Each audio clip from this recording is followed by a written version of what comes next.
میری قوم کی نوجوان بیٹیوں، کیا تم جانتی ہو کہ وہ کون سے گناہ ہیں جو انسان کی زندگی کو سکون چین و قرار سے محروم کر دیتے ہیں؟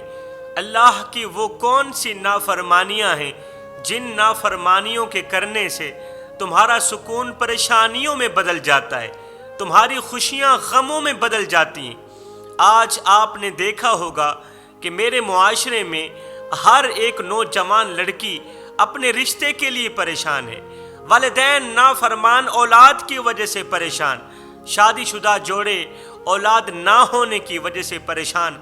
آج میں تمہیں ان پریشانیوں سے باہر نکلنے کا علاج بتاؤں گا، ایک ایسا وظیفہ بتاؤں گا جو اجڑتے گھروں کو آباد کر دے گا۔ ایک صحابی تھے جو مزدوری کر کے گزر بسر کیا کرتے تھے۔ ایک دن صبح گھر سے نکلے، مزدوری کے لیے کام تلاش کیا، کوئی کام نہ ملا۔ شام کو خالی ہاتھ واپس گھر آ گئے۔ گھر میں کھانے کو کچھ نہیں تھا، دونوں میاں بیوی بھوکے سو گئے۔ دوسری صبح پھر مزدوری کے لیے شوہر گھر سے باہر نکلا، پھر بیوی نے دروازے تک آ کے ڈھیروں دعاؤں اور نیک تمناؤں کے ساتھ شوہر کو رخصت کیا۔ آج بھی وہی ہوا جس کا ڈر تھا، شام تک کوئی کام نہ ملا، خالی ہاتھ واپس آ گئے۔ دوسری رات بھی بھوکے سو گئے کیونکہ گھر میں کھانے کو کچھ نہیں تھا۔ اگر وہ عورت آج کل کی عورتوں میں سے ہوتی تو کہتی تم بھوکے مرتے رہو، تم بھوکے مرتے ہو، مر جاؤ، میں تو اپنے میکے جا رہی ہوں، میرے ماں باپ زندہ ہیں، کوئی مر نہیں گئے۔ اگر انہوں نے مجھے جوان کیا ہے تو آئندہ کے لیے بھی میرے لیے روزی روٹی کا بندوبست کر سکتے ہیں، تیرے جیسے بھوکھڑی کے پاس رہنا فضول ہے۔ اگر وہ آج کل کی عورتوں میں سے ہوتی تو کہتی کہیں سے لے آؤ، حلال لے آؤ، حرام لے آؤ، مجھے تو بس روٹی چاہیے، مجھے تو بس کپڑا چاہیے، بس میری ہر ایک خواہش پوری ہونی چاہیے، میرے پاس اچھا موبائل ہونا چاہیے، میرے پاس اچھا گھر ہونا چاہیے، میرے پاس اچھی گاڑی ہونی چاہیے۔ چوری کرو، ڈاکہ ڈالو، حلال و حرام کی تمیز کرو نہ کرو، اس سے مجھے کوئی فرق نہیں پڑتا، بس مجھے تو مال چاہیے۔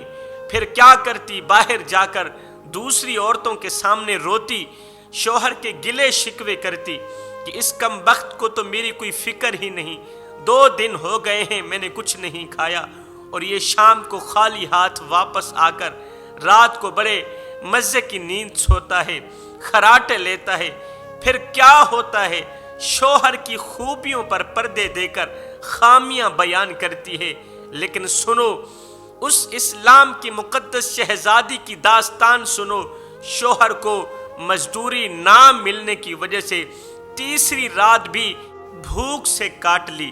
اس عورت نے کھانا کھائے بغیر تیسری رات بھی کاٹ لی۔ جب تیسرا دن آیا تو بیوی بغیر کوئی شکوہ و شکایت کیے شوہر کو دروازے تک لے آئی، یہ کہتی ہوئی چھوڑنے آئی کہ نکلو میرے سرتاج، اللہ تعالیٰ آپ کو اپنی حفظ و امان میں رکھے، جہاں پیر ہو وہیں خیر ہو، اپنا ہر حال میں خیال رکھنا۔ ہے جب شوہر گھر سے چند قدم باہر کو نکلے تو اچانک بیوی کو کچھ یاد آیا، کہا جی رکیے 1 منٹ، ذرا میری بات سن کر جائیے گا۔ شوہر واپس آیا تو کہا میں آپ کو ایک بات کہنا بھول گئی تھی، اس لیے میں نے آپ کو واپس بلایا کہ 2 دن 2 راتیں ہو گئیں ہمیں فاقہ کاٹتے ہوئے۔ اب بیوی نے شوہر کو آگے والا جو جملہ بولا وہ آج کل کی نافرمان اور ناشکری کرنے والی عورتوں کے لیے ایک بہت بڑا سبق ہے۔ بیوی نے کہا آج بھی اگر آپ کو کوئی کام نہ ملے تو کہیں میری بھوک کی وجہ سے آپ کوئی حرام لے کر مت آئیے گا۔ آج بھی اگر آپ کو کوئی کام نہ ملے تو کہیں میری بھوک کی وجہ سے آپ کوئی حرام لے کر مت آئیے گا۔ کوئی بات نہیں، میں تیسری رات بھی بھوکی رہ لوں گی، میں چوتھی رات بھی بھوک برداشت کر لوں گی۔ اے میرے سرتاج، میرے پاس لے کر آنا تو حلال کا لقمہ لے کر آنا، اگر آپ نے مجھے حرام کا لقمہ کھلایا تو قیامت کی صبح تک تجھے نہیں بخشوں گی۔ صرف کتے کا گوشت ہی حرام نہیں ہے، صرف کتے کا گوشت ہی حرام نہیں بلکہ حرام کی کمائی سے خریدا گیا بکرے کا گوشت بھی حرام ہے میرے بھائیوں۔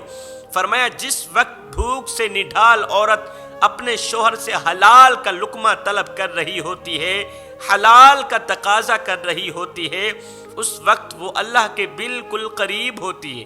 سنیے اس بابرکت عورت کی داستان۔ وہ عورت اپنے شوہر کو کہتی ہے کہ میرے بچوں کے لیے لے کر آنا تو حلال کا لقمہ لے کر آنا، میرے بچوں کو حرام سے بچانا، کیونکہ حرام کا لقمہ اولاد کی آنکھوں سے حیا چھین لیتا ہے۔ وہ تھیں اسلام کی مقدس شہزادیاں، وہ تھیں عورتیں جو گھر کے سکون کا سرچشمہ ہوا کرتی تھیں، جو بھوک سے نڈھال ہو کر بھی شوہر کو کہتی تھیں زیادہ محنت مت کیا کرو، میں چٹائی پہ سو لوں گی، ہاتھ سے پنکھے جھل جھل کے گرمی برداشت کر لوں گی، لیکن میرے لیے تم دن رات مشقت نہ کاٹا کرو۔ جب اس صحابی نے میرے حضور علیہ السلام کو بیوی کی یہ باتیں سنائیں، بیوی کی یہ خوبیاں بیان کی، تو تمام صحابہ اس کے اس جملے پر رشک کرنے لگے کہ بیوی نے کہا تھا اگر تو نے مجھے حرام کا لقمہ کھلایا تو قیامت کی صبح تک معاف نہیں کروں گی۔ یہ سنتے ہی میرے نبی نے فرمایا اے صحابی جا اپنی بیوی کو خوشخبری سنا کہ اللہ نے تیرے لیے جنت میں ایک خوبصورت سا عالی شان محل کھڑا کر دیا ہے۔ اللہ نے تیرے لیے جنت میں ایک خوبصورت سا عالی شان محل کھڑا کر دیا ہے۔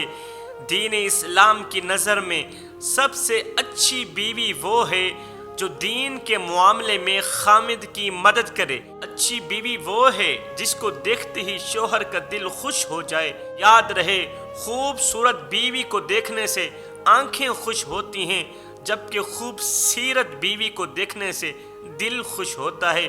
دنیا میں کتنے لوگ ایسے ہیں کہ جن کی بیویاں رش کے کمر چاند کی طرح خوبصورت ہوتی ہیں، مگر خامد کے ساتھ ہر وقت جھگڑا فساد کرتی رہتی ہیں، تو خامد ان کی شکل دیکھنا پسند نہیں کرتے۔ جو خوبصورت لڑکیاں، خوبصورت عورتیں اپنے شوہر کے ساتھ فساد کرتی رہتی ہیں تو ان کا شوہر کالا ہو کر، ساملا ہو کر بھی خوبصورت بیوی کی شکل دیکھنا پسند نہیں کرتا۔ میرے نبی نے فرمایا نیک بیوی کی سب سے بڑی علامت یہ ہے کہ جب اس کا شوہر اسے دیکھے تو وہ شوہر کو سر کے بالوں سے لے کر پیروں کے ناخنوں تک خوش کر دے۔ میرے بھائیوں، اگر آپ کا گھر بیوی کی ہر وقت لڑائی جھگڑے کی وجہ سے دن بدن اجڑتا چلا جا رہا ہے، اور اگر آپ اپنے گھر کو آباد کرنا چاہتے ہیں تو یہ چھوٹا سا کام ضرور کر لینا۔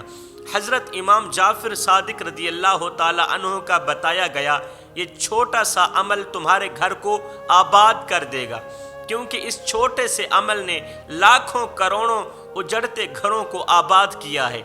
حضرت امام جعفر صادق رضی اللہ تعالی عنہ کے پاس ایک میاں بیوی کا معاملہ آیا۔ کہنے لگے ہماری شادی کو 3 سال گزر چکے ہیں، آج 3 سال بعد ہم اس نتیجے پر پہنچے ہیں کہ ہمارا گزارا نہیں ہو سکتا، ہماری طبیعت ایک دوسرے سے نہیں ملتی، ہمارا مزاج ایک دوسرے سے نہیں ملتا۔ کوئی دن ایسا نہیں گزرا جس دن ہماری آپس میں بحث نہ ہوئی ہو، کوئی دن ایسا نہیں گزرا جس دن ہماری آپس میں تلخ کلامی لڑائی جھگڑا نہ ہوا ہو۔ حضرت امام جعفر صادق نے ان کے معاملات کا اندازہ لگا لیا کہ یہ بیوی اپنے شوہر کے ساتھ کیوں لڑتی ہے۔ دراصل وہ شوہر مالی حالات سے بڑا پریشان تھا۔ ایک طرف بیوی گھر میں کھانا رکھ کے انتظار میں بیٹھی رہتی کہ شوہر آئے گا تو اس کے ساتھ بیٹھ کے کھاؤں گی، ادھر بیوی شوہر کے انتظار میں ہوتی، ادھر جب شوہر گھر کے دروازے پر قدم رکھتا تو اس کا سیریس چہرہ دیکھ کر یہ اندازہ لگا لیتی کہ میرا شوہر مجھ سے محبت نہیں کرتا اور میں اپنے میاں کو پسند نہیں ہوں۔ یہ اندازہ لگانے کے بعد وہ غصے میں آگ بگولا ہو جاتی۔ وہ نیک بھی تھی، وہ خوبصورت بھی تھی۔ جب اسے غصہ آتا تو دونوں کے درمیان بحث مباحثہ شروع ہو جاتا۔ ان دونوں کے معاملات کا اندازہ لگانے کے بعد حضرت امام جعفر صادق نے فرمایا کہ اس طرح کرو 6 ماہ کے لیے اپنا یہ طلاق کا فیصلہ روک دو اور میں آپ لوگوں کے ذمے کام لگاتا ہوں، وہ کام ضرور کرنا۔ حضرت نے اس آدمی کو علیحدگی میں بٹھایا اور مخاطب کرتے ہوئے فرمایا جب تم کام کاج کے بعد گھر کے دروازے پر قدم رکھو، جیسے ہی بیوی کو دیکھو، دیکھتے ہی اپنے چہرے پر مسکراہٹ لانا، بیوی کی طرف بڑھنا، بیوی کا سر پکڑ کر اس کی پیشانی پر ایک بوسہ دینا، اور جب تم گھر کی دہلیز پر قدم رکھا کرو تو اپنے کام کاج، اپنے بزنس، اپنے کام کی پریشانیاں باہر رکھ کر جایا کرو۔ بیوی کو اس چیز سے کوئی غرض نہیں ہے، جب بھی بیوی کو ملو تو مسکراتے چہرے کے ساتھ ملو۔ جب گھر کی دہلیز پر قدم رکھنا، جب بیوی کی پیشانی پر بوسہ دینا تو ساتھ ہی 1-2 جملوں میں اس کی تعریف بھی کر لینا۔ 1 ماہ کے لیے یہی نسخہ اپناؤ، انشاءاللہ تمہارا اجڑتا گھر بچ جائے گا۔ یہ نصیحت کرتے ہی حضرت امام جعفر صادق نے ان دونوں کو واپس اپنے گھر کی طرف بھیج دیا۔ 1 ماہ گزرا ہی تھا کہ وہ دونوں پھر سے حضرت امام جعفر صادق کی خدمت میں حاضر ہوئے اور شکر ادا کرنے لگے، حضرت آپ نے وہ نسخہ دے کر ہمارے اجڑتے گھر کو آباد کر دیا۔ یہ چھوٹا سا عمل کرنا ہی تھا کہ بیوی شوہر پر خوش ہونے لگی اور شوہر بیوی پر خوش رہنے لگا۔ اللہ تعالیٰ سے دعا ہے کہ اللہ تعالیٰ ہم سب کو نیک کام کرنے کی توفیق عطا فرمائے، آمین ثم آمین، وما علینا الا البلاغ المبین۔